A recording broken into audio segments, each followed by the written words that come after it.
இன்னும் சொல்ல போனால் ஆம்ஸ்ட்ராங் அவர்களின் இறுதி சொற்பொழிவை நீங்கள் பார்த்தீர்கள் என்றால் ஆளும் கட்சியையும் முதலமைச்சரையும் முதலமைச்சரின் மகனையும் சாடி இருக்கிறார்.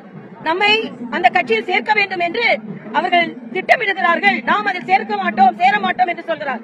அது அரசியல் பின்புலம் இருக்கிறது. அரசியல் பின்புலம் இல்லை என்று இப்பொழுதே ஏன் அதிகாரிகள் சொல்ல ஆரம்பித்திருக்கிறார்கள் என்று எனக்கு தெரியவில்லை. இது வடசென்னை, முதலமைச்சரின் தொகுதியும் இந்த வடசென்னைக்குள் தான் இருக்கிறது. ஆனால் இந்த வடசென்னை பல அராஜகத்திற்கும் பல குற்றங்களுக்கும் புகலிடமாக மாறிக்கொண்டிருக்கிறது. புகலிடம் கொடுத்தவர்கள் கொலை செய்யப்படுகிறார்கள். பல ஏழைகளுக்கு புகலிடம் கொடுத்தவர்கள் கொலை செய்யப்படுகிறார்கள். ஆக இது உடனே விசாரிக்கப்பட வேண்டும். முதல்வர் இனிமேலும் தூங்குவதில் அர்த்தமில்லை என்பது எனது கருத்து.